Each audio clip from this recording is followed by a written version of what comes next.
Hi there guys, it's Mallory from Hackley Public Library, and this evening we are going to be making a really cute shirt sleeve pumpkin. So this is an example of what your pumpkin can look like. Just such a cute little decoration that you can use for this fun, festive fall time. Now, if you had registered for a craft kit, you would have gotten in your kit 7 different things. So one of them being some fluff, another being a little container of some Mod Podge glue, a paintbrush, some kind of colored small twine here, some larger tan colored twine, a little tiny rubber band, and then also some cloth. Now, if you're doing this at home without a craft kit, or even if you have a craft kit and you want to use different material, you're welcome to use, any shirt sleeve that you have. If you'd like to do that, it's really whatever works best for you. But if you did have a craft kit, it came with some material that you can use. And so we will start and show you how to make a really cute little shirt sleeve pumpkin. Okay, so the first thing that we're going to do is we're going to take our cloth here. You can see it's in a square. It is roughly going to be between 10 and 11 inches because not all of the squares are going to be exactly the same size. My length of each side of this square is roughly 10 3/4 inches. But again, each square might vary based on how it was cut, but it'll be roughly between 10 and 11 inches. So the first thing that we're going to do is cut a very tiny hole right in the center. Very tiny. It's best to not make it too big because we're actually going to be knotting some of our twine and sticking the strands through, and we don't want the hole to be too big where the knot slips out.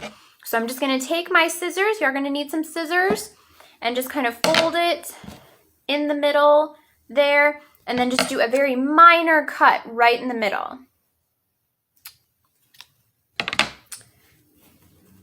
Okay, so you can see I have a hole, you can kind of see I have a hole very tiny right in the center. Okay, so when cutting our tan twine into different pieces, we're going to want to make each piece about the same size, but we're also going to want to make them a little bit shorter than the length of our material. So, for example, the length of my material, remember, it was about 10.5 to 10 3/4 inches long. So I'm going to want to make my twine strands maybe roughly about 9 inches long because we don't want them to be exactly the same length. We want them to be a little bit shorter just to make sure that we have enough twine.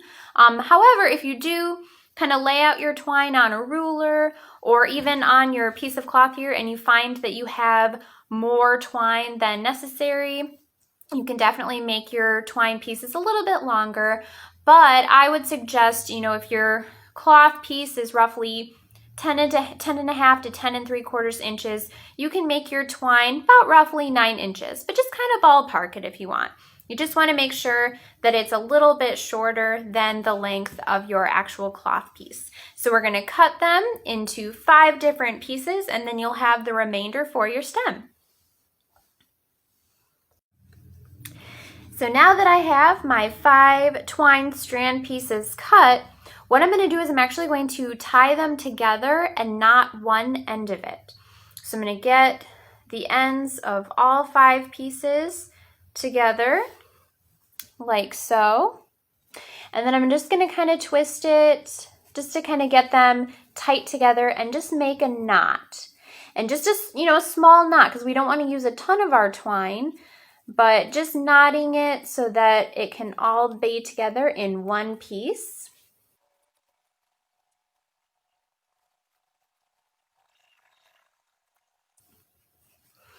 Okay, so you can see how I have my twine all together, and then you can see there's a knot at the very end. So the next thing that we're going to do is we're going to put our knotted twine strands through our cloth in the tiny center hole that we had made with our scissors. Now, the first thing that you want to do before you do that is decide which side of your cloth do you want to be the exterior part of your pumpkin. You know, you can tell that one side is a little bit more muted in color. For example, the black design is a little bit more muted on this side versus kind of technically the front of your cloth. Now, I actually want to have the muted side as the exterior of my pumpkin. And so with that being said, I'm going to flip my cloth over to where I have the richer colors side up, and then I'm going to put my strands through the hole in the middle. That way my knot at the very end will actually be sticking kind of up right through there on my colored side. So I'm just going to take one strand at a time, so one twine piece at a time, and stick it right through the center hole. I'm going to do that for each one, but you can see how I just stuck it right through the center there. See how I'm sticking the twine right through, and it stops right where the knot is. So that's why we did the knot, so that the twine pieces don't all go through and come loose, but having this knot here helps to keep it in place. So again, I'm going to put each strand through until I have all of them in. All right, so what I had done just there was I put my twine through my cloth. So you can see that on one end there is the knotted part, and then if you flip it over on the other end, we have the strands. So to put our fluff in next, what we're going to do is we're going to flip this over so that our strands, our loose strands, are on the bottom, and the knot is now facing up top. You can see that? So I'm going to take my fluff, and you can decide how much fluff you want to use. You can use all of the fluff that was provided. You can use half of it. You can take a little bit away. It's really up to you, depending on how big you want your pumpkin to be. So I'm just going to use all the fluff that was provided. I'm going to stick it right inside over top of the knot. See, here's the knot. I'm going to stick my fluff right in there. Then the next thing I'm going to do is I'm going to just kind of pick up the sides of my cloth, just kind of bunching it together and making sure that there are not really any loose sides that can come undone. So just kind of bunching it, making sure that it retains kind of a circular shape for our pumpkin, and just getting all of the sides up. And then the next thing you're going to want to do is grab the tiny little rubber band here that was provided, and I'm going to wrap it around the part that we just grouped together, and this will create the stem. And once you do that, you can kind of pull it out, give it a little bit of shape. You can see here, you have the beginnings of your pumpkin. It's starting to form. So now that we have our rubber band around the top, we're going to start wrapping our twine pieces around our pumpkin. So remember, we have 5 of them, and we're going to kind of try to do it as, evenly spaced out as possible, but you can always kind of move them and tweak it as you go, or even at the end. So what I'm going to do for each of the pieces, I'll demonstrate with the first one. I'm going to take it, kind of wrap it up. See this? Wrap it up around my pumpkin, and then wrap it around the stem. And then I'm going to take the remaining piece and just kind of wrap it underneath here and pull, kind of creating not really a knot per se, but a little bit of a tie just to kind of hold it in place. And then we're also going to use, some of the remaining twine that we have to wrap around the stem, and that'll reinforce these ties as well, because it'll all be tied, the stem will all be kind of tied around it to help keep it in place. But see how I brought up my first twine strand up my pumpkin and then around and then tied it right here? I'm going to do the same thing for the remaining strands as well. So I have all of the twine pieces now wrapped around my pumpkin. You can see the 5 of them kind of coming up a little bit nicely evened. And then we have some excess twine sticking up. That's quite okay, because we're just going to end up wrapping some twine around the top as it is. Now, just something to keep in mind, as I mentioned, when you bring your twine up and then wrap it around and then just kind of tie it, you don't necessarily have to tie it around the specific twine that it originated from. You can tie it in that if you want, or you can tie it in a piece of twine that's closest to it. Really, it's just to kind of help secure it in place where you want it. And as I mentioned, you can kind of move your twine around if you want to relocate some of the space a little bit. It's pretty simple to do, but I have mine pretty evenly spaced. So now what we're going to do is take some of our twine that we had left over and start wrapping the top. All right, so now that I have my pumpkin in place, I'm taking my extra twine, I'm going to wrap it around my stem. So what I did was I just took my twine and I tied it right around here, so then it's secure and I can start wrapping it. Now this is kind of where your Mod Podge can come in. So what I'm going to do is I'm going to wrap my twine around my stem and then wrap it so where I have no white, no cloth exposed. So the thing that I'm going to do is take my scissors and just kind of cut some of the excess off, and then I'm going to flatten it and then use the Mod Podge to glue in place the top of my twine so that it kind of completely covers. Kind of like this one. You can see how the twine goes all the way up and then it covers any color so that it looks like an actual stem. So I'm just going to cut a little bit of my cloth off just to, get rid of some excess cloth, and that'll make it a little bit easier to cover the entire top.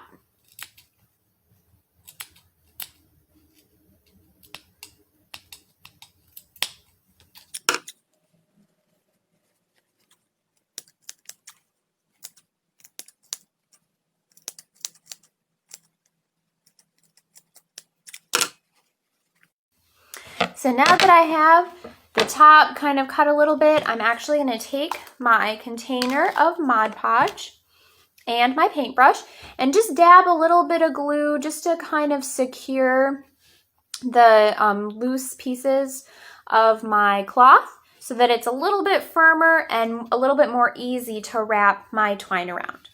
So just kind of taking some of the glue, not all of it because we are going to use some glue just a little bit later, but just kind of putting it along the tops of my cloth and just kind of holding it together so it's a little bit more secure. And just to maintain kind of a clean workspace, you can always use a piece of paper towel, a plate underneath, just so you don't get Mod Podge on anything important. And remember, as always, Mod Podge does dry clear, which is great. So I'm just kind of putting Mod Podge again on the top just to kind of make sure that my cloth is not all over the place, that it's a little bit more compact and secure, making it easier to wrap the top with my twine.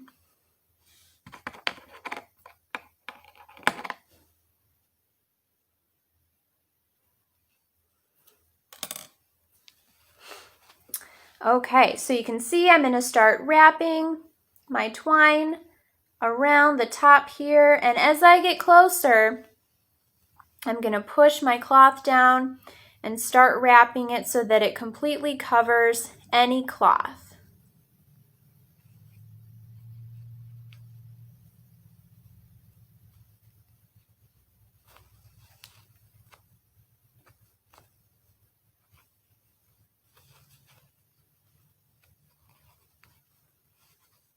And you might have to situate it a couple times until you get it exactly where you want it, and that's okay.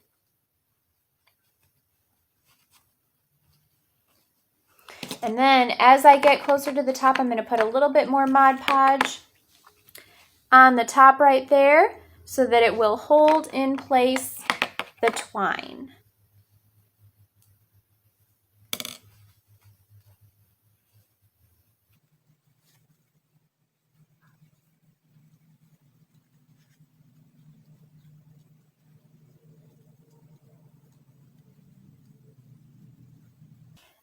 Okay, so now that we have our pumpkin almost pretty much done, we have the stem done. Remember, we used some glue to kind of put on the top here, and then we wrapped our twine around it just so that it helps to prevent much of the cloth showing. So we have our stem ready, and now we're going to use our smaller kind of colored twine to wrap it around to give it a little bit more character and to act like it has maybe a vine coming out of it. But first we're going to give it some curl. So we're going to take this part of our paintbrush and take the little twine and wrap it around it, kind of tight, or I guess as tight or as loose as you want your curls to be. But then once we wrap it around, I'm going to just kind of hold it in place for just a couple seconds to give it some time to curl. Then I'm going to release it and pull it out, and you can see this is now curly. So what I'm going to do is I'm actually going to just kind of wrap it around the bottom. Now you can either tie a knot to keep this in place, or you can use your Mod Podge glue. It really just depends on what you would like to do. I'm just going to tie it and not use any more Mod Podge, but you can do that if you want. But I'm just going to tie it right here, and then I'm going to probably cut off this little end piece. You can use the small twine and have circular curls on either side of your pumpkin, or you can just have it on one side. I'm going to have it just on the one side, and my curls are coming a little bit loose. So what I'm going to do is I'm going to curl it again and hold it for a minute and then release it. Now what you can do is, if you want to leave it like that, you're welcome to. The curls might come undone after a little bit. So what you can do is you can add a little bit of Mod Podge to kind of hold the curl if you'd like. I might add just a little bit of Mod Podge to this just to kind of hold some of the curl in place, but probably not too much, just because it's okay if my curls are a little bit looser. I like kind of a looser look with my curls. But then once I put the Mod Podge on, I'm going to take my paintbrush end again and then wrap it so that it kind of holds the Mod Podge in place with the curl. But I don't want to hold it too long because I don't want the Mod Podge to secure onto the paintbrush for too long. Otherwise, it'll dry. So I'm just going to kind of hold it in place and then very carefully kind of pull it out. So then you have some fun kind of twine, almost like a vine coming out of your pumpkin. And so there we have our pumpkin, our shirt sleeve pumpkin. In this case, it is kind of a bandana pumpkin. You can use a shirt sleeve as well, just a fun pumpkin that you can use to decorate your home with. It's such a fun festive time, and it's these personal touches that make it even better.